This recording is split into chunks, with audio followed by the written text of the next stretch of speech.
শ্ৰৱণ কীৰ্তনত গুৰুত্ব দিব আৰু শ্ৰৱণ কীৰ্তন কৰোঁতে কৰোঁতে কৰোঁতে কৰোঁতে মনৰ যিমানবিলাক মলিনতা আছে, চিত্তৰ যিমানবিলাক মল আছে, এই মলবিলাক ধুই পেলাই নিকা কৰিব।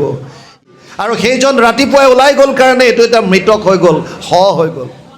লীলাসমূহ শ্ৰৱণ কৰোঁতে কৰোঁতে কৰোঁতে মনৰ মলিনতাবিলাক যেতিয়া নাইকিয়া হ'ব, তেতিয়া প্ৰত্যেকটো বস্তু জল জল পট পটকৈ আচল সত্যটো আপোনাৰ ওচৰত ধৰা দিব।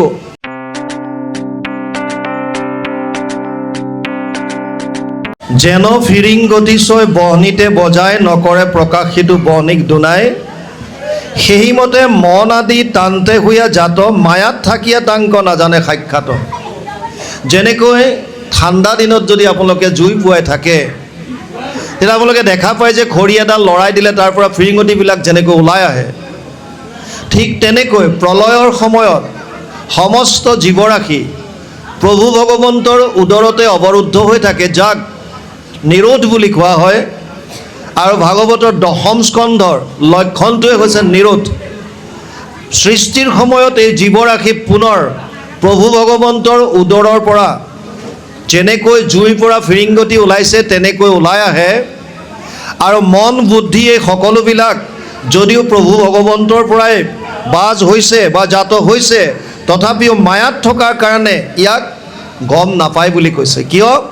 আমাৰ যি 24 তত্ত্বৰ দ্বাৰা এই শৰীৰটো গঠিত, এই 24 তত্ত্ব সম্পূৰ্ণৰূপে মায়াৰ দ্বাৰা সৃষ্ট। 3টা তত্ত্বৰ কথা কৈছিলোঁ, ভগৱান, মায়া আৰু জীৱ। মায়া তত্ত্ব, ইয়াত 24টা আমাৰ এই শৰীৰটোৰ যি 24 তত্ত্ব, এই সম্পূৰ্ণৰূপে মায়াৰ পৰা সৃষ্ট হৈছে। যেনেকৈ পঞ্চ মহাভূত, 5 তন্মাত্ৰা, 5টা জ্ঞানেন্দ্ৰিয়, পঞ্চ কৰ্মেন্দ্ৰিয়, মন বুদ্ধি, চিত অহংকাৰ, আৰু গীতাত মন বুদ্ধি অহংকাৰ আৰু প্ৰকৃতি বুলি কোৱা হৈছে এই 24 তত্ত্ব। মায়া ভগৱানৰ অংশ, মায়াৰ পৰাই এই শৰীৰৰ 24 তত্ত্বৰ সৃষ্টি। মন বুদ্ধি যদিও ইয়াৰ পৰাই সৃষ্ট হৈছে, কিন্তু তথাপিতো মায়াৰ অধীনত থকাৰ কাৰণে ইয়াৰ বিষয়ে একো গম নাপায়। ইয়াত সেইকাৰণে লিখিছে সুন্দৰভাৱে, সেইমতে মন আদি টানতে শুয়া জাত মায়াত থাকিয়া টাংক নজানে সাক্ষাৎ। বেদেও যাহাক নিৰূপিবে নপাৰয় নিষেধৰ শেষ বুলি প্ৰকাৰে কয়। 2 ধৰণে ঈশ্বৰক আমাৰ শাস্ত্ৰীয় যিমানবিলাক তথ্য আছে তেওঁলোকে প্ৰমাণ কৰিবলৈ চেষ্টা কৰে। এটা পক্ষত আছে আছে বুলি গৈ থাকে, ইয়াত আছে, অমুকত আছে, তমুকত আছে। এটাত কৈছে নাই, ইয়াত নাই, তাত নাই, তাত নাই, নিষেধ কৰি গৈ গৈ শেষত এটা অৱস্থা পায়গৈ। 2 ধৰণে ঈশ্বৰ তত্ত্বটো নিৰূপণ কৰাৰ কথা ইয়াত কৈছে, সুন্দৰভাৱে বুজাইছে। জাতবিনে কাহাৰো নাহিকে একো সিদ্ধি, যিটো ব্ৰহ্মতত্ত্ব হৈ সবাৰো অৱধি। যিটো তত্ত্বৰ বাহিৰে কাৰো একো সিদ্ধি নহয়। যেনেকৈ যিমানেই ইলেক্ট্ৰনিক্স বস্তুবিলাক নহওক কিয়, যদি তাক ইলেক্ট্ৰিচিটিৰ প্ৰবাহ নাথাকে, তেতিয়াহ'লে তাৰ পৰা একো লাভ নহ'ব।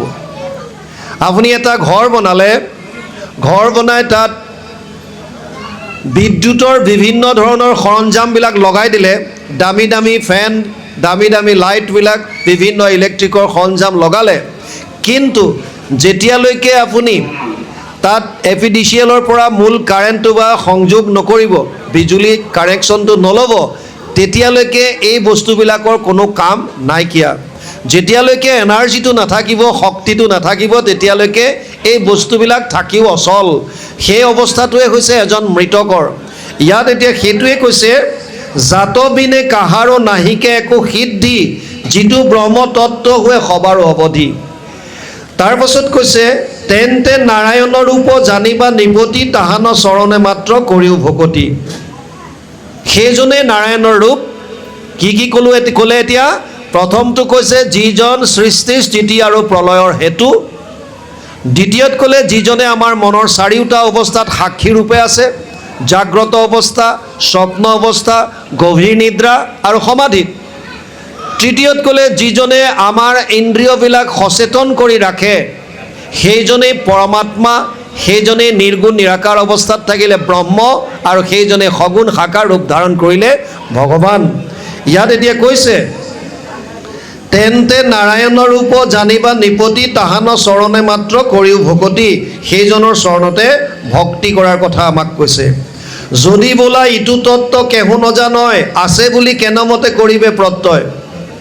যদি কোনোবাই প্ৰশ্ন কৰে যে এই যে যিটো কথা ক'লে এই তত্ত্বটো কোনেও নাজানে যদি বোলে ইটো তত্ত্বত কেহো নাজানে আছে বুলি কেনেমতে কৰিবে প্ৰত্যয় যদি কোনেও গমেই নাপায় নাজানে তেতিয়া আছে বুলি কেনেকৈ বিশ্বাস কৰা হ'ব তাহাৰ উত্তৰ শুনা হোৱা সাৱধান আশ্ৰয় ইহাত ৰাজা অনেক প্ৰমাণ ইয়াত বিভিন্ন প্ৰমাণৰ কথা ইয়াত দিছে কৈছে যে কাৰণ নভৈলে নোহে কাৰ্যৰ উদয় সিটো হ'ব ব্ৰহ্মতাক শুনা মহাশয় যেনেকৈ কাৰণ নোহোৱাকৈ কোনো কাৰ্য সিদ্ধি নহয় যিমানবিলাক পৃথিৱীত ঘটনা ঘটিছে তাৰ একোটা কাৰণ লাগিব কাৰণেনা বিনা কাৰ্য ন কঞ্চিত ভিত্যতি যেতিয়ালৈকে কাৰণ নাথাকে তেতিয়ালৈকে কাৰ্য কেতিয়াও সিদ্ধি নহয় কিবা এটা কাৰণ থাকিলেহে কাৰ্যটো কৰা হয় আমাৰো ঠিক তেনেকুৱা আপুনি কিবা এটা কাৰণতে কিবা এটা কাম কৰা যায় ইয়াত এতিয়া কৈছে সবাৰো কাৰণ হন্ত প্ৰভু ভগৱান কাৰণৰ পৰা হবে কাৰ্যৰ বিধান এই সমস্ত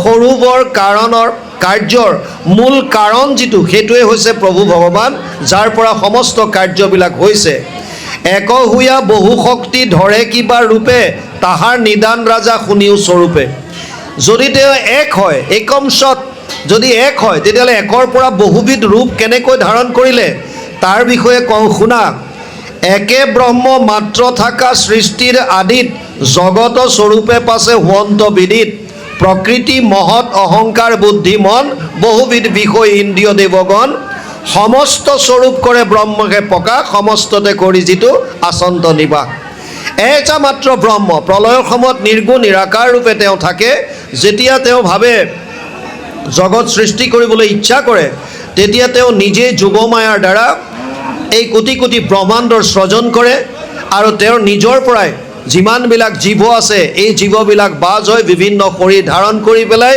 তেওঁ প্ৰভু ভগৱন্তই লীলা কৰে ইয়াত সেইকাৰণে কৈছে প্ৰকৃতি মহৎ অহংকাৰ বুদ্ধি মন বহুবিধ বিষয় ইন্দ্ৰিয় দেৱগণ এই সমস্ত স্বৰূপ কৰে ব্ৰহ্মকে প্ৰকাশ এই প্ৰত্যেকটো বস্তু কোনে প্ৰকাশ কৰি আছে ব্ৰহ্মকে সেইকাৰণে ভাগৱতে কৈছে যত দেখা যত শুনা ভূত ভৱিষ্যত স্থাৱৰ জংগম ইটো সমস্তে জগত কৃষ্ণ ব্যতিৰেকে একো বস্তু নাহি জানা সমস্তে জগত কৃষ্ণ হেন মনে মানা আমি যিমান যি দেখিছোঁ গছ লতা তৰু তৃণ পোক পৰুৱা শিল পাথৰ যত যিমান আছে জড় বা চেতন যত যিমান বস্তু আছে চৰাচৰ যত যিমান আছে এই সমস্তবিলাক কৃষ্ণময় সকলোবিলাক স্বৰূপ হৈছে ব্ৰহ্মা সমস্ত স্বৰূপ কৰে ব্ৰহ্মকে প্ৰকাশ সমস্ততে কৰি যিটো আচন্ত নিবাস তেন্তে নাৰায়ণ তত্ত্ব জানিবা নিপতি তাহান চৰণ সেৱা বিনে নাহি গতি আৰু সেইজনে হৈছে নাৰায়ণ তত্ত্ব সেইকাৰণে গুৰুজনাই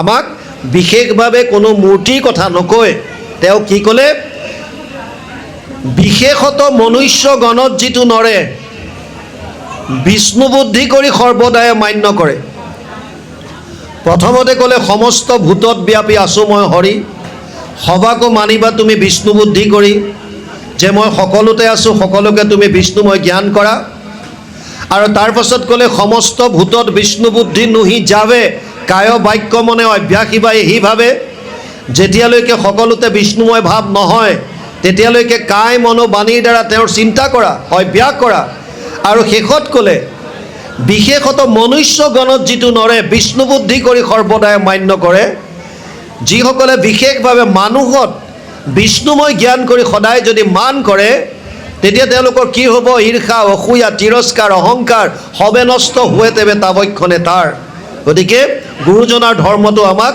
সকলোতে ভগৱানৰ অংশ তোমাৰ একে অংশ আমি যত জীৱ যাক এই কথাটোৰ ওপৰত গুৰুত্ব দিছে পদে কৈছে নাহি ক্ষয় বৃদ্ধি যিটো জন্ম মৃত্যুহীন সমস্ততে সাক্ষীৰূপে আছা উদাসীন যদ্যপি আচন্ত ইটো জগত ব্যাপী নচুৱে দেহৰ দোষে তাহাংক তথাপি নাৰায়ণ তত্ত্বটোৰ বিষয়ে কৈছে যিজন নাৰায়ণ যিজন ভগৱান তত্ত্ব যিজনক ব্ৰহ্ম বুলি কোৱা হৈছে তেওঁৰ ক্ষয় নাই বৃদ্ধি নাই জন্ম মৃত্যু এইবিলাক একো নাই তেওঁ হৈছে নিত্য শাশ্বত সনাতন গতিকে ইয়াত লিখিছে সমস্ততে সাক্ষীৰূপে আছা উদাসীন তেওঁ সমস্ত প্ৰাণীত সাক্ষীৰূপে আছে উপদ্ৰষ্টা বনু মন্তাচ ভৰ্তা ভোক্তা মহেশ্বৰ পৰমাত্মা ইতি চাপ্যুক্ত দেহে অস্মিন পুৰুষ পৰ ত্ৰয়োদশ অধ্যায় 22 নম্বৰ শ্লোকত লিখিছে মই সমস্ত প্ৰাণীত উপদ্ৰষ্টা হিচাপে, অনুমন্তা হিচাপে, স্বামী হিচাপে, অন্তৰ্যামী হিচাপে পৰমাত্মা ৰূপে বিৰাজমান হৈ আছোঁ।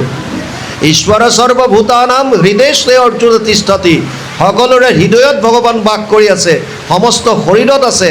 অহম সৰ্বেষু ভূতেষু ভূতাত্মানাম অৱস্থিত সদা, মই সমস্ত প্ৰাণীৰ শৰীৰত বাস কৰি আছোঁ।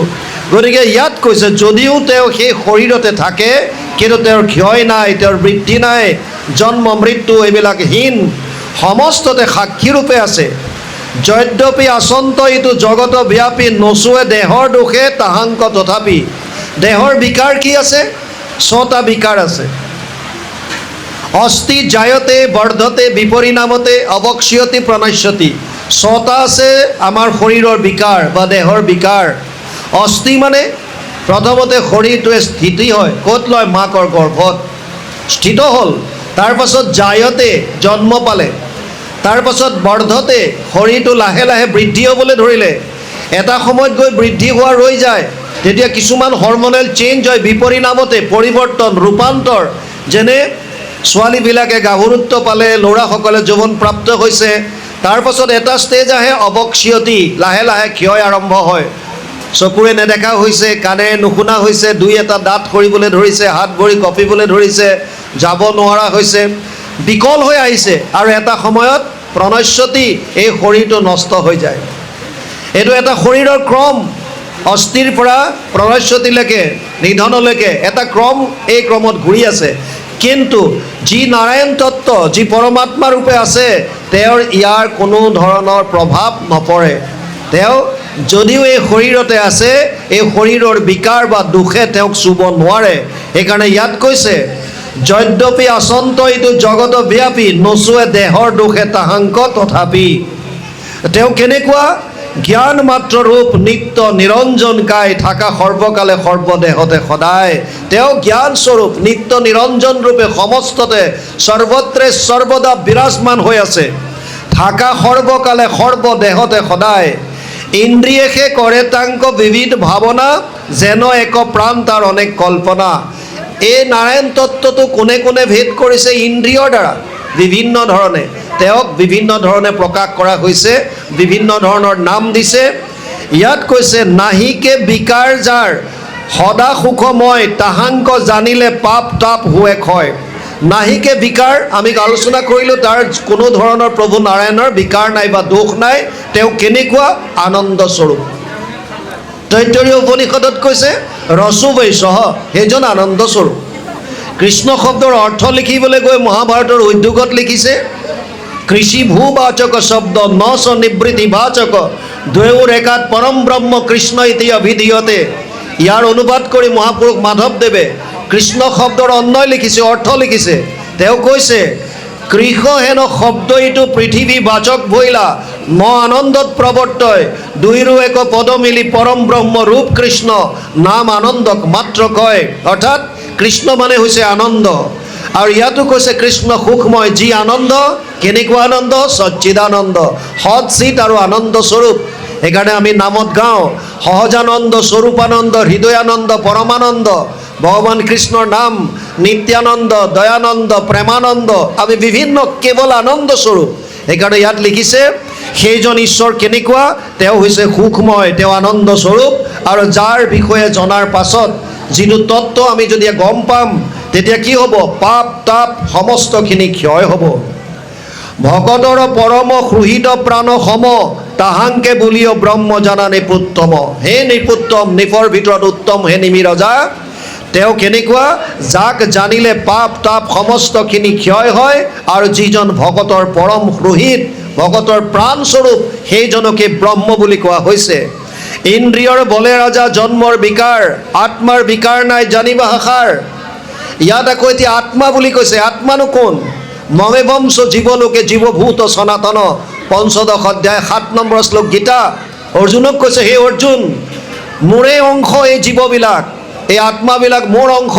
যেনেকৈ অকণমান আগত আমি পালোঁ যে একুৰা জুইত যেতিয়া অকণমান লৰাই দিয়ে, তাৰ পৰা যেনেকৈ স্ফুলিংগবিলাক ওলায়, তেনেকৈ ভগৱানৰ পৰাই, সেই পৰম ব্ৰহ্মৰ পৰাই আমাৰ জীৱবিলাক পুনৰ আহি বিভিন্ন শৰীৰ ধাৰণ কৰিছে। গতিকে ইয়াত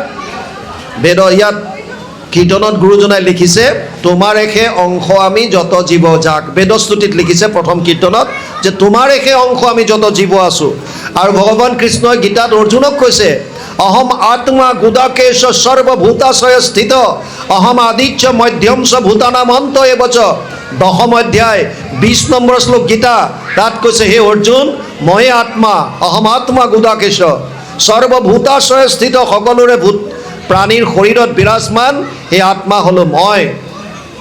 মোৰ না আদি নাই, অন্ত নাই, বা আদিত যিজন আছিল, মধ্যত যিজন আছিল, শেষত যিজন আছিল, সেইজনে মই। অহম আদিত্য মধ্যম চ ভূতানাম অন্ত এবচ, ভূতৰ অন্তটো কেৱল ময়ে বিৰাজমান হৈ থাকোঁ।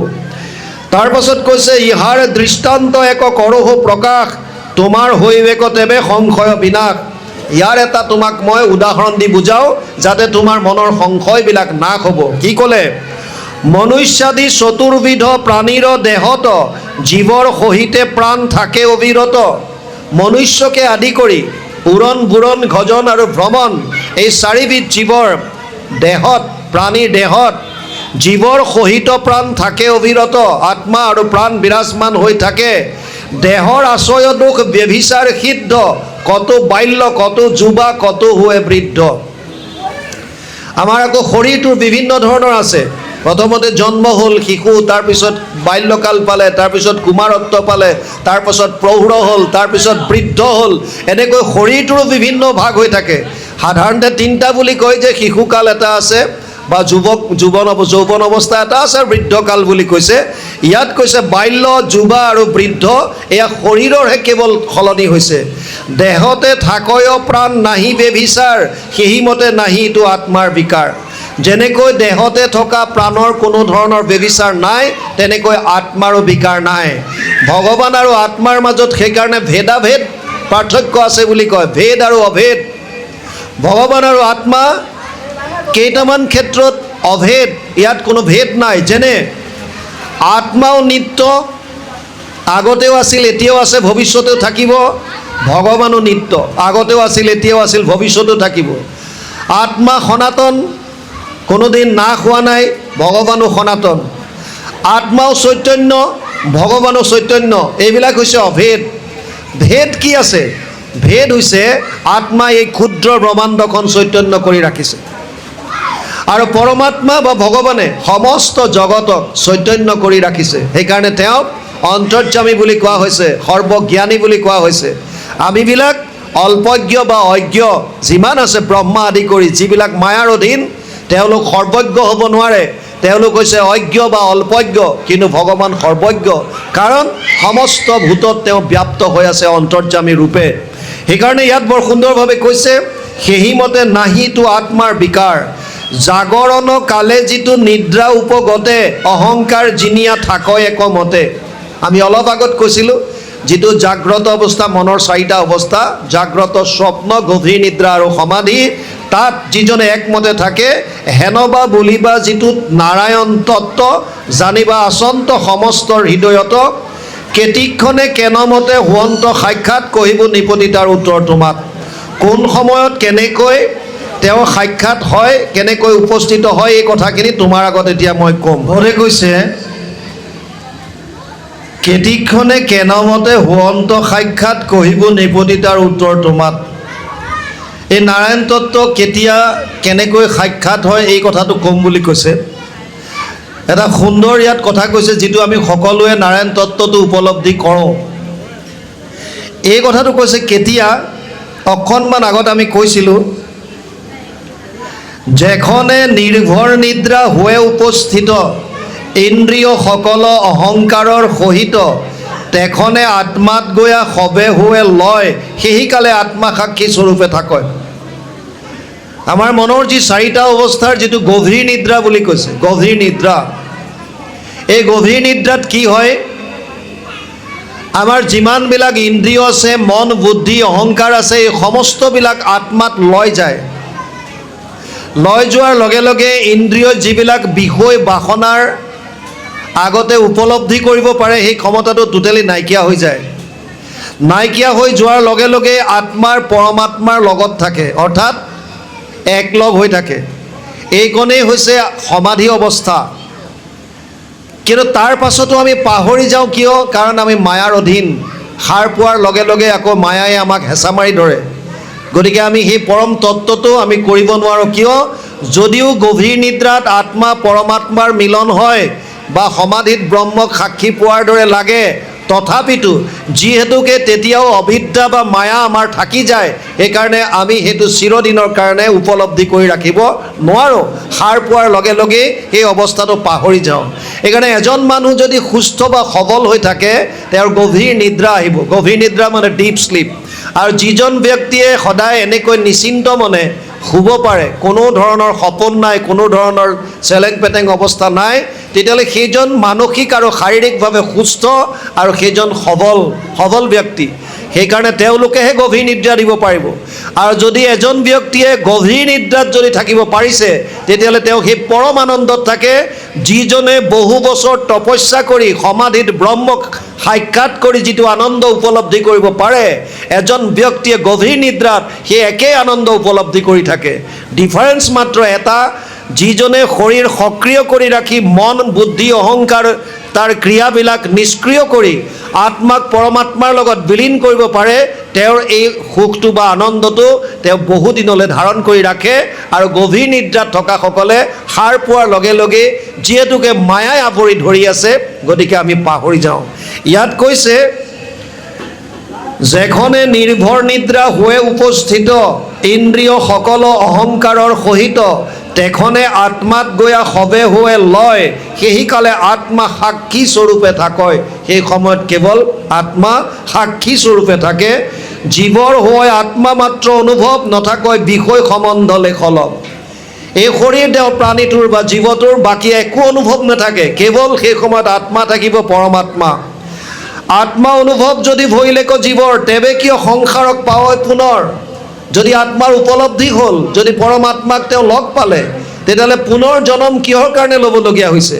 ইয়াত সুন্দৰভাৱে কৈছে, তাহাৰ উত্তৰ শুনা হুয়া সাৱধান, শিকালতো অবিদ্যা থাকয় বিদ্যমান। অবিদ্যা মানে মায়াক বুজাইছে। সেই সময়তো মায়া বিদ্যমান হৈ থাকে। সেইকাৰণেহে সেহি হেতু ঘটে পুনু সংসাৰ আপদ, লিংগ দেহ ভাঙিলেহে মিলে পক্ষপদ। ইয়াত আকৌ এটা শব্দ দিলে, লিংগ দেহ। আমাৰ তিনিটা শৰীৰ আছে। এটা হৈছে 24 তত্ত্বৰ দ্বাৰা গঠিত, যাক আমি পঞ্চভৌতিক শৰীৰ বুলি কওঁ। এই যিটো শৰীৰ আপুনি মই দেখা পাইছোঁ, এইটোক 24 তত্ত্বৰ দ্বাৰা গঠিত পঞ্চভৌতিক শৰীৰ বুলি কয়। এজন মানুহৰ বা এটা প্ৰাণীৰ মৃত্যু হ'লে এই শৰীৰটো ইয়াতে পৰি থাকে। ইয়াৰ শেষ অৱস্থা তিনিটা। মানুহৰ শৰীৰৰ এই পঞ্চভূতি শৰীৰটোৰ শেষ অৱস্থা শাস্ত্ৰত কৈছে তিনিটা, বিষ্ঠা, পলু আৰু ছাই। কোনো কোনো সম্প্ৰদায়ত নিয়ম আছে যে এজন মানুহৰ মৃত্যু হ'লে তাৰ অংগ প্ৰত্যংগবিলাক কাটি কাটি জীৱ জন্তু, চৰাই চিৰিকটিক খুৱাই দিয়ে। যেতিয়া জীৱ জন্তু, চৰাই চিৰিকটিয়ে আমাৰ শৰীৰটো যেতিয়া ভক্ষণ কৰিব, তেতিয়া তাক বিষ্ঠা ৰূপে তেওঁলোকে উলিয়াই দিব। সেইকাৰণে শৰীৰৰ এটা অৱস্থা কোৱা হৈছে বিষ্ঠা। আন কিছুমানৰ এটা নিয়ম আছে যে তেওঁলোকে কাৰোবাৰ মৃত্যু হ'লে সেই মৃতকৰ শৰীৰটো পুতি থয়। পুতি থ'লে পলু হ'ব, আৰু আমাৰ জ্বলাই দিয়ে। জ্বলাই দিলে ছাই হ'ব। এইটো পঞ্চভূতি শৰীৰটোৰ তিনিটা অৱস্থা বুলি কৈছে। এই শৰীৰৰ ভিতৰত দুটা সূক্ষ্ম শৰীৰ বিৰাজমান হৈ আছে। এটাক কৈছে লিংগ শৰীৰ, 18টা তত্ত্বৰ দ্বাৰা গঠিত এই লিংগ শৰীৰ। সূক্ষ্ম অৱস্থাত 5 জ্ঞানেন্দ্ৰিয়, 5 কৰ্মেন্দ্ৰিয়, 5 প্ৰাণ, 15টা তত্ত্ব, মন, বুদ্ধি আৰু অহংকাৰ। এই 18টা তত্ত্ব মিলি পেলাই যিটো সূক্ষ্ম শৰীৰ হৈছে, সূক্ষ্ম শৰীৰৰ অনুভৱ কেতিয়া হয়? যেতিয়া আমি সপোন দেখোঁ। স্বপ্ন অৱস্থাত যিটো শৰীৰ দেখা পাওঁ, এইটো আপোনাৰ মোৰ সূক্ষ্ম শৰীৰ। আপোনাৰ পঞ্চভূতি শৰীৰটো বিচনাত পৰি আছিল, কিন্তু আপুনি দেখা পাইছে তেতিয়া যে মই অমুকত গৈছোঁ, তমুকত গৈছোঁ, অমুকৰ লগত কথা পাতিছোঁ, মই এইটো কৰিছোঁ, সিটো কৰিছোঁ। এই যিটো শৰীৰ তেতিয়া আপুনি দেখা পায়, এইটো লিংগ শৰীৰ, মনৰ লগত ভ্ৰমণ কৰে। যেতিয়া এজন মানুহৰ মৃত্যু হয়, তেতিয়া আত্মাৰ লগত এই লিংগ শৰীৰ আৰু কাৰণ শৰীৰ লগত লৈ যায়। তৃতীয়টো শৰীৰৰ নাম হৈছে কাৰণ শৰীৰ, কজেল বডি, য'ত সংস্কাৰবিলাক থাকে, বাসনাবিলাক থাকে। এজন মানুহৰ মৃত্যু হ'লে আত্মা কেতিয়াও অকলে ওলাই নাযায়। যেতিয়ালৈকে লিংগ শৰীৰ থাকিব, তেতিয়ালৈকে পুনৰপি জননম পুনৰপি মৰণম পুনৰপি জননী জঠৰে শয়নম বাৰে বাৰে জন্ম বাৰে বাৰে মৃত্যু আহিবই লাগিব, তাৰ পৰা গত্যন্তৰ নাই। আৰু সেইকাৰণে আত্মা কেতিয়াও অকলে নাযায়, লিংগ শৰীৰ আৰু কাৰণ শৰীৰৰ লগত ওলাই যায়। যেতিয়ালৈকে লিংগ শৰীৰ থাকিব তেতিয়ালৈকে সেইটো আত্মাই মুক্তি নাপায়। ইয়াত সেইকাৰণে কৈছে, সেহি হেতু ঘটে পুনু সংসাৰ আপদ, লিংগ দেশ ভাঙিলেহে মিলে মুখ্য পদ। এই লিংগ দেশ কেতিয়া ভাঙিব পাৰিব? লিংগ দেশ কেতিয়া নষ্ট হ'ব? যেতিয়া, ইয়াৰ দুটা অপশ্যন আছে। এক হৈছে আমি কোনো মানুহ এক মুহূৰ্ত কাম নকৰাকৈ থাকিব নোৱাৰোঁ। নাহি কচ্চিৎ ক্ষণমপি জাতু তিষ্ঠত্য অকৰ্মকৃত কাৰ্যতে হি অৱশ্য কৰ্ম সৰ্ব প্ৰকৃতি জেৰ গুণেই। 3য় অধ্যায় 5 নম্বৰ শ্লোক গীতা অৰ্জুনক কৈছে, হে অৰ্জুন, কোনো মানুহ এক মুহূৰ্ত কাম নকৰাকৈ থাকিব নোৱাৰে। প্ৰত্যেকজন মানুহে প্ৰতিটো মুহূৰ্তত আমি কিবা নহয় কিবা কৰ্ম কৰিছোঁ। আৰু যদি আমি কৰ্ম কৰোঁ তেতিয়া প্ৰত্যেক কৰ্মৰ বিপৰীতে একোটা ফল থাকে। এই ফলটো 3 ধৰণৰ। অনিষ্টম ইষ্টম মিশ্ৰম ত্ৰিবিধা কৰ্মনা ফলম ভৱতি ত্যাগিনম প্ৰেত্য নাতু সন্ন্যাচিনা ক্বচিত। 8শ অধ্যায় 12 নম্বৰ শ্লোক গীতা অৰ্জুনক কৈছে, হে অৰ্জুন, প্ৰত্যেকটো মানুহে কৰা কৰ্মৰ 3 ধৰণৰ ফল তেওঁলোকে ভোগ কৰিবলগীয়া হয়। অনিষ্টম মানে বেয়া, পাপ। ইষ্টম মানে পুণ্য বা ভাল। আৰু এটা হৈছে মিশ্ৰিত, পাপ পুণ্যৰ মিশ্ৰণ। এই 3 ধৰণৰ কৰ্মফল প্ৰত্যেকটো জীৱৰ, প্ৰত্যেকটো আত্মাৰ বিপৰীতে একোখন একাউণ্টত জমা হৈ আছে। সেই জমা হৈ থকা একাউণ্টখনৰ নামেই শাস্ত্ৰত দিছে সঞ্চিত কৰ্ম। এজন মানুহৰ মৃত্যু হ'লে যেতিয়া আত্মা লিংগ শৰীৰ কাৰণ শৰীৰৰ লগত ওলাই যায়, তেতিয়া তেওঁৰ নিজৰ সঞ্চিত কৰ্মৰ পৰা এটা অংশ ল'ব লাগে। মই নেক্সট কি শৰীৰ ধাৰণ কৰিব, কি ভোগ কৰিব, এইটো নিৰ্ভৰ কৰিছে ক'ত? তেওঁৰ যিটো সঞ্চিত কৰ্মৰ পৰা এটা অংশ ভোগ কৰিবৰ কাৰণে উলিয়াই সেইটোৰ ওপৰত। যদি সেই ভোগ কৰিবলৈ উলিওৱা অংশটো যদি কেৱল পুণ্য আহে, তেতিয়া সেই লিংগ শৰীৰ আৰু কাৰণ শৰীৰৰ লগত ওলাই যোৱা আত্মাটোৱে দেৱতাৰ শৰীৰ লাভ কৰে। কেতিয়ালৈকে দেৱতা লোকত থাকিব? তে ত্বম ভুক্ত্বা স্বৰ্গলোক বিশালম ক্ষীণে পুণ্যে মৰ্তলোকম বিশন্তি। 9ম অধ্যায় 21 নম্বৰ শ্লোক গীতা। তাত কৈছে, হে অৰ্জুন, এটা জীৱই তেতিয়ালৈকেহে স্বৰ্গত থাকিব পাৰিব যেতিয়ালৈকে তাৰ পুণ্যখিনি থাকে। পুণ্য ক্ষয় ভৰিলে পুনু নৰকত মজয়। যেতিয়া পুণ্য শেষ হ'ব, ই তাৰ পৰা আকৌ আহি আকৌ স্বৰ্গ মৰ্ত্য পাতালত এই 84 লাখ যোনিত ভ্ৰমণ কৰিব লাগিব। আৰু যদি আপোনাৰ সঞ্চিত কৰ্মৰ পৰা যিটো অংশ উলিয়াওঁতে, যাক প্ৰাৰব্ধ বুলি কয়, সেই অংশত যদি কেৱল পাপ আহে, তেতিয়া সেই লিংগ শৰীৰধাৰী আত্মাটোৱে কি শৰীৰ লাভ কৰিব? কীট পতংগ, পোক পৰুৱা, জীৱ জন্তু, কুকুৰ মেকুৰী, গাধ ঘোঁৰা, গছ লতা তৰু তৃণ, এই অধোজনী বা ইতৰ প্ৰাণী। সেইকাৰণে এইবিলাকক অধোজনী বুলি কৈছে। অধোজনী পাপৰ কাৰণে পায়। গছ লতা তৰু তৃণ, কীট পতংগ, পোক পৰুৱা, জীৱ জন্তু যত যিমান আছে, এয়া আমাৰ প্ৰাৰব্ধত কেৱল যেতিয়া পাপ লৈ আহোঁ, পাপ ভোগ কৰিবৰ কাৰণে এইবিলাক শৰীৰ লাভ কৰিছোঁ। মনুষ্য শৰীৰ কেতিয়া পায়? যেতিয়া পাপ পুণ্যৰ মিশ্ৰণ আহিব। পাপ পুণ্যৰ মিশ্ৰণ যেতিয়া প্ৰাৰব্ধত লৈ আহিম, তেতিয়া আমি কি পাম? মানুহৰ শৰীৰ পাম। মানুহৰ শৰীৰ। আৰু সেইকাৰণে মানুহৰ শৰীৰত প্ৰত্যেকজন মানুহে সুখ আৰু দুখ দুইটা ভোগ কৰিবলগীয়া হয়। পৃথিৱীত এনেকুৱা কোনো মানুহ নাই যোনে ক'ব পাৰে যে মই কেৱল সুখত আছোঁ। অসম্ভৱ। আপোনাৰ ধন টকা পইচা অজস্ৰ থাকিব পাৰে, বিভিন্ন ধৰণৰ আপোনাৰ ঐশ্বৰ্য সম্পত্তি থাকিব পাৰে, আপুনি বহুত জ্ঞানৱন্ত হ'ব পাৰে, শাৰীৰিক বল বহুত হ'ব পাৰে, কিন্তু শাস্ত্ৰৰ মতে আপোনাৰ জীৱনতো সুখ আৰু দুখ দুইটাই থাকিব। কাৰণ আমি প্ৰাৰব্ধ যিটো মানুহে লৈ আহিছোঁ, তাত মিশ্ৰিত কৰ্মফল আনিছোঁ, সুখ আৰু দুখৰ মিশ্ৰণ। যেতিয়ালৈকে আমাৰ এই সঞ্চিত কৰ্মখিনি থাকিব, তেতিয়ালৈকে আমি বাৰে বাৰে বিভিন্ন শৰীৰ ধাৰণ কৰিব লাগিব। আৰু লিংগ দেহা তেতিয়ালৈকে নষ্ট নহয়। লিংগ দেহা কেতিয়া নষ্ট হ'ব? যেতিয়া আপোনাৰ সঞ্চিত কৰ্ম বাৰ্ষ্ট হৈ যাব। কেতিয়া? গুৰুৰ কৃপাত, প্ৰভু ভগৱন্তৰ দয়াত। সেইকাৰণে মানুহৰ জন্ম পোৱাৰ পাছত কেৱল আৰু কেৱল কৃষ্ণত একান্ত ভক্তি কৰাৰ কথা কৈছে। গুৰুজনাই কীৰ্তনত লিখিছে, মনুষ্য শৰীৰ পাই যিটো নৰগণ, নকৰে তোমাৰ যদি শ্ৰৱণ কীৰ্তন, বিফলে জনম গৈলা ভৈলা সৰ্বনাশ, জীৱন্ততে মৰা সিটো ভাতিৰ নিশ্বাস। কেৱল জীৱনটোতে মৃত্যুৰ দৰে আমি একোটা ভাঁতিৰ নিশ্বাসৰ দৰে, তাৰ বাহিৰে বিশেষ একো নাই, কেৱল শ্বাস প্ৰশ্বাস লৈ আছোঁ। যদি আমি ঈশ্বৰ সেৱা নকৰোঁ, যদি তেওঁৰ লীলাবিলাকৰ শ্ৰৱণ কীৰ্তন নকৰোঁ, তে শ্ৰৱণ কীৰ্তন কৰিলে কি লাভ হ'ব? গুৰুজনাই প্ৰহ্লাদে কৈছিল ঈশ্বৰক আৰাধনা কৰাৰ কাৰণে 9বিধ ভক্তিৰ কথা। শ্ৰৱণম কীৰ্তনম বিষ্ণু স্মৰণম পাদসেৱনম অৰ্চনম বন্দনম দাস্যম সাক্ষ্য আত্মনিবেদনম। 7-5-23 ভাগৱত, সপ্তম স্কন্ধ 5ম অধ্যায় 23 নম্বৰ শ্লোক ভাগৱতত প্ৰহ্লাদে দৈত্য শিশুসকলক কৈছিল, হে দৈত্য শিশু সমস্ত, কৃষ্ণক উপাসনা কৰিবৰ কাৰণে 9বিধ ভক্তি আছে, আৰু তাত তেওঁ শ্ৰৱণ কীৰ্তনকে ইত্যাদি কৰি শ্ৰৱণ কীৰ্তনম বিষ্ণু স্মৰণ পাদসেৱন অৰ্চন বন্দন দাস্য সাক্ষ্য আত্মনিবেদন, এই 9বিধ ভক্তিৰ কথা কৈছিল। কিন্তু গুৰুজনাই ভাগৱতত আমাক ক'লে, যদ্যপি ভগতি নৱবিধ মাধৱৰ শ্ৰৱণ কীৰ্তনত হন্ত শ্ৰেষ্ঠতৰ। কিয়? কেৱল শ্ৰৱণ কীৰ্তন কৰাৰ কথা ক'লে। কিহৰ কাৰণে?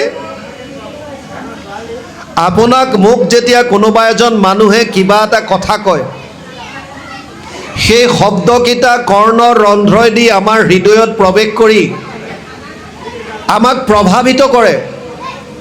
যদি সেই শব্দকেইটা আপুনি শুনিবলৈ বিচৰা ধৰণৰ হয়, অৰ্থাৎ যদি আপোনাৰ ইন্দ্ৰিয়ৰ অনুকূল হয়, তেতিয়াহ'লে আপুনি আনন্দিত হয়, উৎফুল্লিত হয়। আৰু যদি সেই শব্দকেইটা আপোনাৰ ইন্দ্ৰিয়ৰ প্ৰতিকূল হয়, অৰ্থাৎ আপুনি শুনিব নিবিচৰা ধৰণৰ হয়, তেতিয়াহ'লে আপোনাৰ দুখ লাগে, ক্ৰোধ উঠে। সাধাৰণ গ্ৰাম্য কথাই যদি আমাক প্ৰভাৱিত কৰিব পাৰে, তেতিয়াহ'লে ঈশ্বৰৰ কথাই নোৱাৰিবনে? ভাগৱতটো ভগৱান কৃষ্ণৰ বাংময় মূৰ্তি বুলি কৈছে। তেনেহম বাংময় মূৰ্তি প্ৰত্যক্ষ বৰ্ততে হৰি সেৱাত শ্ৰৱণাত পথত দৰ্শনাত পাপনাশিনী। পদ্মপুৰাণ উত্তৰখণ্ড ভাগৱত মাহাত্ম 3য় অধ্যায় 62 নম্বৰ শ্লোকত ব্যাসদেৱে লিখিছে, ভগৱান কৃষ্ণৰ বাংময় মূৰ্তি হৈছে ভাগৱত। ইয়াত প্ৰত্যেকটো শব্দ কৃষ্ণময়। যদি সাধাৰণ গ্ৰাম্য কথাই আমাক প্ৰভাৱিত কৰিব পাৰে, তেতিয়াহ'লে কৃষ্ণময় শব্দবিলাকে আমাক কি একো নকৰিব? মাধৱ পুৰুষে কৈছে কৰিব। কেনেকৈ? কৰ্ণপথে ভকতৰ হিয়াত প্ৰৱেশী হৰি দুৰ্বাসনা হৰে সমস্তই, জলৰ যতেক মল যেহেন শৰৎকালে স্বভাৱতে নিৰ্মল কৰয়। আপোনাৰ মোৰ হৃদয়খন পবিত্ৰ কৰি তুলিব, নিৰ্মল কৰি তুলিব। মনৰ মাজত কাম ক্ৰোধ লোভ মোহ ঈৰ্ষা দ্বেষ তিৰস্কাৰ সববিলাক নাইকিয়া হ'ব। আৰু যেতিয়া আপোনাৰ হৃদয় পবিত্ৰ হ'ব, নিৰ্মল হ'ব, তেতিয়া ভগৱানক বাহিৰত দেখিব নালাগে। যিটো প্ৰাণ বন্ধু কৃষ্ণ হৃদয়তে আছে, সিটো মনেহে কৰিবে লাগে সেৱ, কৰাটোৰো নাহি হানি এতেকতে পদ্মপানী, তুষ্ট হন্ত দেৱতাৰো দেৱ, সেইজন ঈশ্বৰ ইয়াত উপলব্ধি কৰিব পাৰিব। ইয়াত তাৰ কাৰণে শ্ৰৱণ কীৰ্তনৰ প্ৰমুখতা। শ্ৰৱণ কীৰ্তন কৰাৰ লগে লগে যেতিয়া মনৰ মলিনতা নাশ হ'ব, প্ৰভু ভগৱন্তৰ কৃপা হ'ব, আৰু গুৰুৰ কৃপাত প্ৰভুৱন্তৰ দায়াত আপোনাৰ লিংগ শৰীৰ ভস্ম হ'ব, সঞ্চিত কৰ্ম বাৰ্ষ্ট হৈ যাব। তেতিয়া আৰু জীৱ পুনৰ আহিব নালাগে, তেওঁ 5 ধৰণৰ মুক্তি লাভ কৰে। শালুক্য সাৰূপ্য শাস্তি সামীপ্য ইকত্বমপি তৎ দিয়ামন্যস্য না গৃহতে বিনামত সেৱানম জন। 3:29 13 তৃতীয় স্কন্ধ 29 নম্বৰ অধ্যায় 13 নম্বৰ শ্লোক কপিল প্ৰভুৱে মাক দেৱহতীক কৈছে, মা 5 ধৰণৰ মুক্তি আছে, শালুক্য সাৰূপ্য সাযুজ্য সামীপ্য আৰু ইকত্বম বা নিৰ্বাণ। এই জীৱই যেতিয়া মুক্তি পালে, তেতিয়া আৰু ঘূৰি আহিব নালাগে, তেওঁৰ লিংগ শৰীৰ ভস্ম হৈ গ'ল। ইয়াত কৈছে যেতিয়ালৈকে লিংগ শৰীৰ ভস্ম নহয়, তেতিয়ালৈকে জীৱ পুনৰ আহিব লাগিব। যদি বোলা লিংগদে ভাগিব কি মত, তাহান উত্তৰ ৰাজা কহো স্বৰূপত। লিংগ শৰীৰটো কেনেকৈ নষ্ট হ'ব, এতিয়া কৈছে কেনেকৈ? ধনৰ চেষ্টাক জিকালত এৰে মতি, কেশৱৰ চৰণ সেৱাত বাঢ়ে ৰতি। আমাৰ প্ৰত্যেকজন মানুহে কেৱল ধনৰ কথা চিন্তা কৰে, টকা পইচাৰ কথা চিন্তা কৰে। কিয়? আমিবিলাকে ভাবোঁ যে ধন টকা পইচা ঘৰ দুৱাৰ খোৱা বোৱা কাপোৰত পিন্ধন উৰণ এইবিলাকত আনন্দ লুকাই আছে। বৰ্তমান সময়ত পৃথিৱীত 800 কোটিৰ ওপৰত মানুহ আছে। কাৰো লগত কাৰো যদিও মিল নাই, এটা বস্তুৰ কিন্তু মিল আছে, সেইটোৱে হৈছে আমাক সকলোকে আনন্দ লাগে। আপোনাকো আনন্দ লাগে, মোকো লাগে, ৰজাক লাগে প্ৰজাক লাগে, চোৰক লাগে, ডকাইতক লাগে, পুলিচক লাগে, আৰ্মিক লাগে, আস্তিকক লাগে, নাস্তিকক লাগে, মুছলমানক লাগে, খ্ৰীষ্টিয়ানক লাগে, জৈনিজিমক লাগে, বুদ্ধিজিমক লাগে, সকলোৱে বিচাৰি আছে কেৱল এটা বস্তু, সেইটো হৈছে আনন্দ। আনন্দ সকলোকে লাগে। আনন্দৰ কাৰণে আমি ভাবিছোঁ যে ধনৰ মাজত আনন্দ পাম, আমি ভাবিছোঁ যে খোৱা বোৱাত আনন্দ পাম, আমি ভাবিছোঁ পিন্ধন উৰণত আৰম্ভ পাম, আমি ভাবিছোঁ বিভিন্ন ধৰণৰ এণ্টাৰটেইনবিলাক, এইবিলাকত আমি আনন্দ পাব, কিন্তু খন্তেকীয়া। যিটো আনন্দ আপুনি আজি এটা বস্তুত উপলব্ধি কৰিছে, অলপ পাছতে অনুভৱ কৰিব তাত পোৱা আনন্দটো নাই, কাৰণ সেই বস্তুটো স্থায়ী নহয়। আজি যদি মই মোৰ পত্নীৰ মাজত আনন্দ বিচাৰিছোঁ, পত্নীয়ে উল্টাই মোৰ পৰা বিচাৰিছে। কিয়? কাৰণ পত্নী নিজেই সেই আনন্দ নাই, যিটো চিৰন্তন, যিটো নিত্য, যিটো সনাতন। মই মোৰ সন্তানৰ পৰা আনন্দ বিচাৰিছোঁ, সন্তানে হয়তো বেলেগৰ পৰা বিচাৰিছে। কোনেও দিব নোৱাৰে এই আনন্দটো। কেৱল আৰু কেৱল আনন্দময় হৈছে এক তত্ত্ব, সেয়া হৈছে ভগৱান কৃষ্ণ। সেইকাৰণে তেওঁকে আনন্দ বুলি কোৱা হৈছে, পৰমানন্দ বুলি কোৱা হৈছে। সহজানন্দ, স্বৰূপানন্দ, হৃদয়ানন্দ, পৰমানন্দ। সেইকাৰণে তেওঁক নিত্যানন্দ, কৃপানন্দ, দয়ানন্দ, প্ৰেমানন্দ, সমস্তখিনি আনন্দ কেৱল এজন কেশৱ, ভগৱান কৃষ্ণ। সেইকাৰণে ইয়াত কৈছে, ধনৰ চেষ্টাক যিকালত এৰে মতি। যেতিয়া আমি সেই আনন্দ বিচৰাৰ ধান্দাটো, ধন, টকা পইচা, সংসাৰ, পুত্ৰ, পৰিবাৰ এইবিলাকক বাদ দি কৃষ্ণমুখী হ'ম, কেশৱৰ চৰণত যেতিয়া মনটো যাব, কেশৱৰ চৰণত সেৱাত বাঢ়ে ৰতি, তেবে তাৰ হৈ আঁকি ভকতি প্ৰবল, পখালে চিত্ত তাৰ আছে যত মল। যেতিয়া আমি ঈশ্বৰ সেৱাৰ প্ৰতি মন কৰিম, তেতিয়া কি হ'ব? শ্ৰৱণ কীৰ্তনত গুৰুত্ব দিব। আৰু শ্ৰৱণ কীৰ্তন কৰোঁতে কৰোঁতে কৰোঁতে কৰোঁতে মনৰ যিমানবিলাক মলিনতা আছে, চিত্তৰ যিমানবিলাক মল আছে, এই মলবিলাক ধুই পেলাই নিকা কৰিব। ইয়াত কৈছে, পখালে চিত্তৰ তাৰ আছে যত মল, কেশৱ সেৱাৱে যেবে ধৌত ভৈল চিত্ত, হৈ তাত তেবে ৰাখি ঈশ্বৰ বিদিত।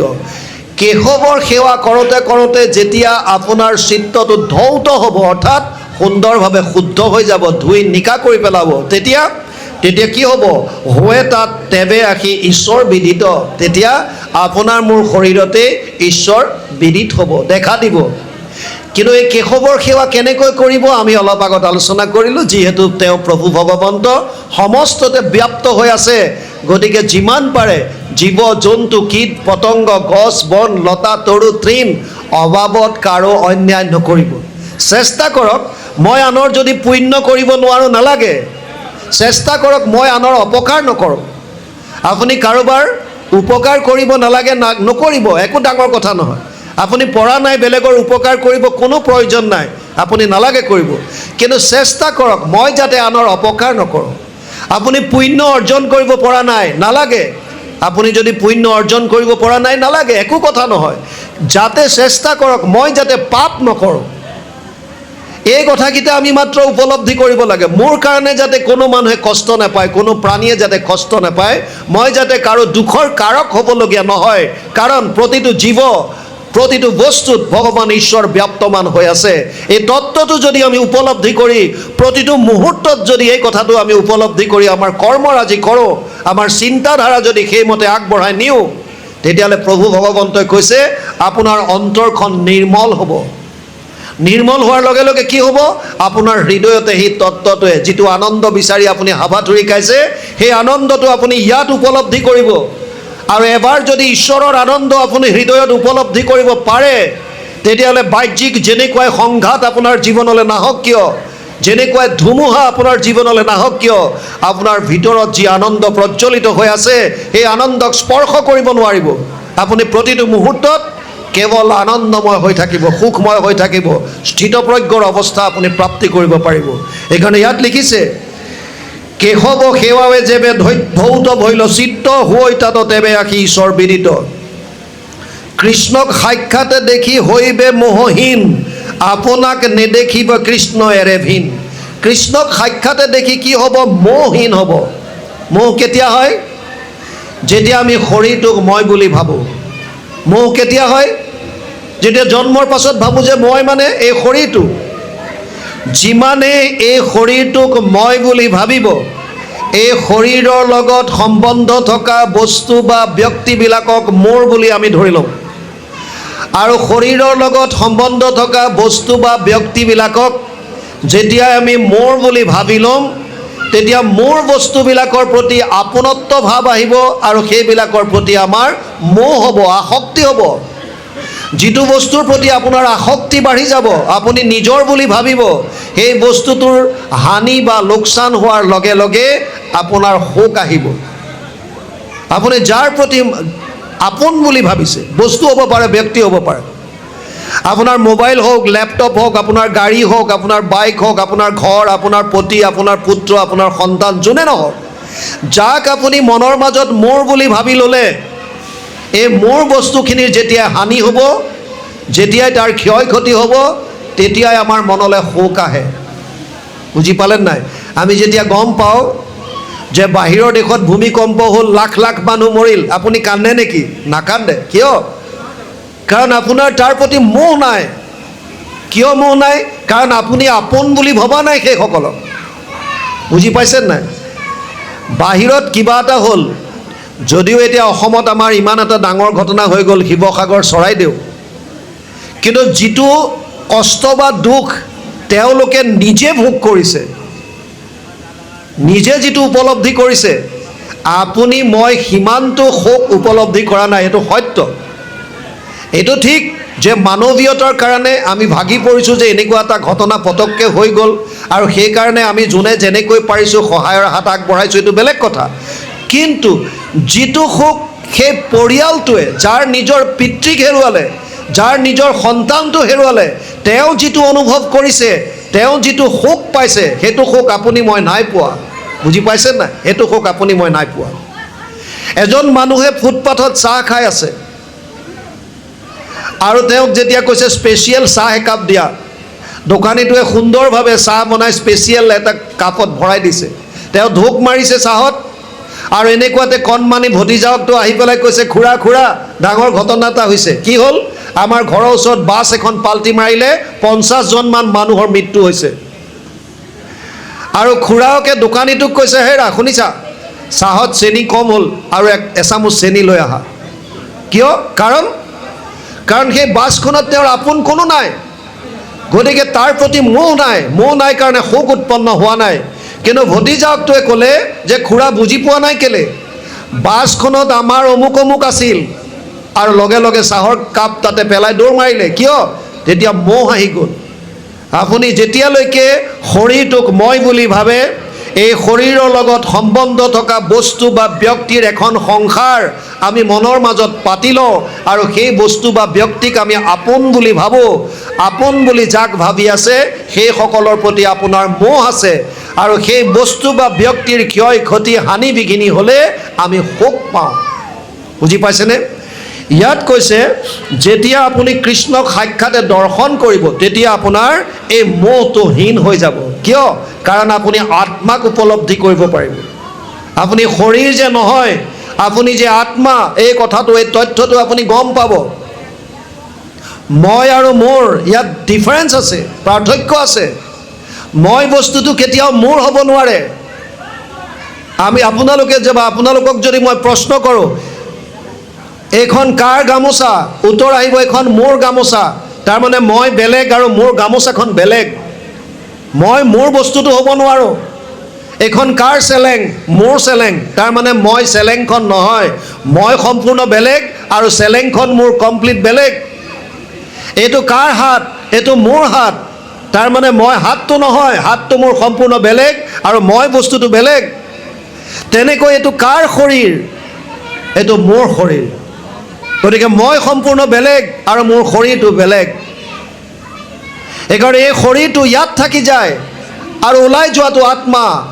আপুনি যেতিয়া কোনোবা এজন ব্যক্তিৰ মৃত্যু হয়, তেওঁলোকৰ ঘৰলৈ যেতিয়া যায়, আৰু দেখা পায় যে চোতালত সেই ব্যক্তিজনক শুৱাই থৈছে ওপৰত বগা কাপোৰ দি, প্ৰত্যেকজন মানুহে কথা পাতে, বেচেৰাটোক কালি সন্ধিয়া লগ পাইছিলোঁ, আজি পুৱাই গ'ল।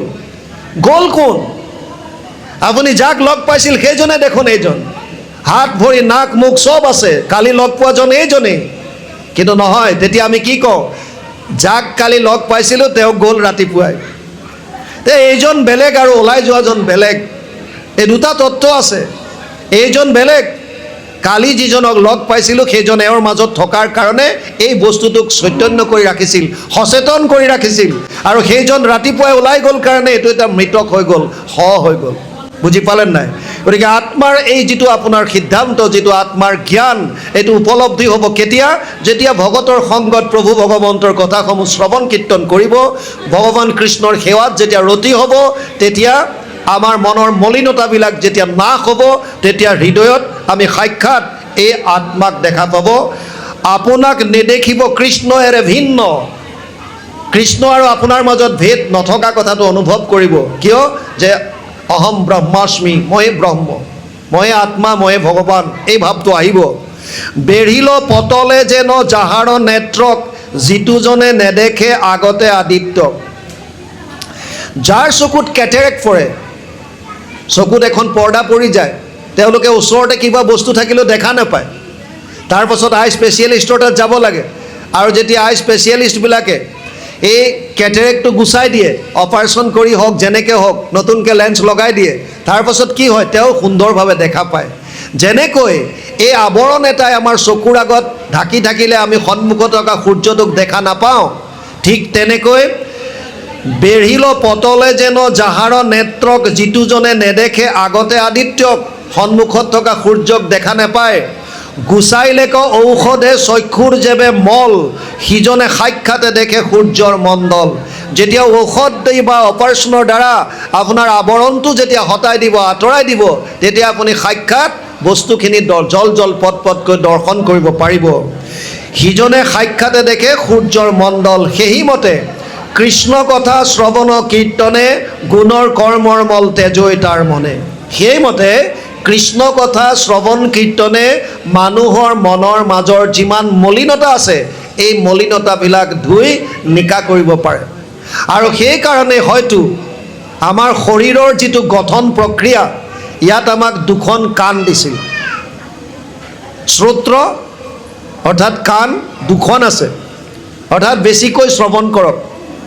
মুখ এখন দিছিল, কমাই খাবা।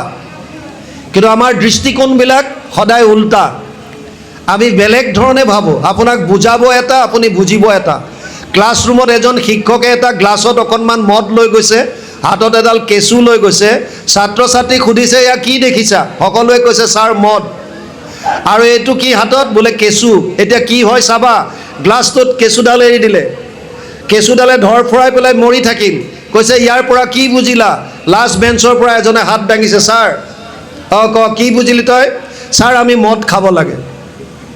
মদ খাব লাগে, তই সেইটোৱে বুজিলি? হয় ছাৰ, মদ খাব লাগে। কিয়?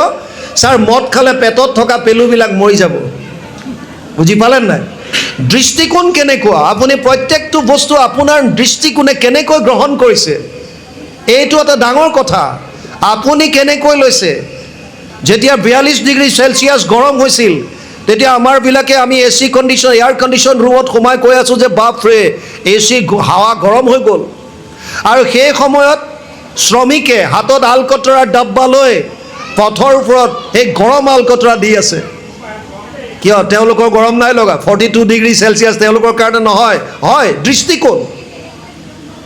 ৰোৱনীয়ে পথাৰত ৰুই থাকে 42 ডিগ্ৰী চেলচিয়াছত। আমিও খেতিত থকা মানুহ, আমি খেতি কালি সম্পূৰ্ণ কৰিছোঁ, যদি অকণমান ৰুবলৈ আছে ৰুই দিব ৰোৱনীয়ে। তথাপিও এতিয়াও আমি খেতি পথাৰত থাকোঁ। যিমানে গৰম হওক, যিয়ে নহওক কিয়, পথাৰত থকাৰ সময়ত আপোনাৰ সেইটো উপলব্ধি নহয়। সকলো মনৰ কথা। আপুনি কেনেকৈ সেই পৰিস্থিতিটো গ্ৰহণ কৰিছে, সেইটো আপোনাৰ কথা। এজন ছাত্ৰ বা ছাত্ৰীয়ে যেতিয়া পৰীক্ষাত ফেইল হয়, তেতিয়া বহুতে কি কৰে? বহুত এনেকুৱা আছে যাৰ সহন শক্তিটো একেবাৰে কম, তেওঁলোকে ছুইচাইড কৰে, আত্মহত্যা। কিয়? মই ফেইল হৈ গ'লোঁ, সমাজে কি ক'ব, মা দেউতাৰকে কি ক'ব, মোৰ লগৰ লগৰীয়াবিলাকে কি ক'ব, ভাবোঁতে ভাবোঁতে ভাবোঁতে ভাবোঁতে মই জীয়াই থাকি কি লাভ, জীয়াই থাকি কি লাভ, আৰু এটেম্প টু ছুইচাইড, বছ। কিন্তু যিসকলে যদি ভাবে যে মোৰ জীৱনটোত কেৱল এটাই পৰীক্ষা নে, মই এইটোত ফেইল হ'লোঁ, মই নোৱাৰিলোঁ, সফল হ'ব, কি ডাঙৰ কথা, আকৌ দিম, আকৌ সফল হওঁ। যদি তেওঁ দৃষ্টিকোণটো সলনি কৰিব পাৰে, তেতিয়াহ'লে তেওঁ কোনোদিন মাৰ নাখায় জীৱনত, কেতিয়াও তেওঁ ভাগি নপৰে। প্ৰত্যেকটো পৰিস্থিতিত তেওঁ ধনাত্মকভাৱে গ্ৰহণ কৰিব। কেতিয়াও ঋণাত্মকভাৱে চিন্তা নকৰে, কেতিয়াও নকৰে। সেইকাৰণে আপুনি মই প্ৰতিটো পৰিস্থিতিত কেনেকৈ গ্ৰহণ কৰিম এই কথাটো আটাইতকৈ ডাঙৰ কথা। আৰু ইয়াৰ উত্তম বস্তু হৈছে শ্ৰৱণ কীৰ্তন ভকতৰ লগত যিমান পাৰে শুনক। প্ৰভু ভগৱন্তৰ লীলাসমূহ শ্ৰৱণ কৰোঁতে কৰোঁতে কৰোঁতে মনৰ মলিনতাবিলাক যেতিয়া নাইকিয়া হ'ব, তেতিয়া প্ৰত্যেকটো বস্তু জল জল পট পটকৈ আচল সত্যটো আপোনাৰ ওচৰত ধৰা দিব। আৰু সেই সত্যটো যেতিয়া উপলব্ধি কৰিব, তেতিয়া জীৱ জন্তু কীট পতংগ গছ লতা তৰু তৃণ কুকুৰ শৃগাল গৰ্দভৰ আত্মাৰাম জানিয়া সবাকো পৰি কৰিবা প্ৰণাম। গুৰুজনাৰ এই বাক্যশাৰী তেতিয়া উপলব্ধি কৰিব পাৰিব। ইয়াত সেইকাৰণে কৈছে, সেইমতে কৃষ্ণ কথা শ্ৰৱণ কীৰ্তনে গুণৰ কৰ্মৰ মল তেজৈ তাৰ মনে।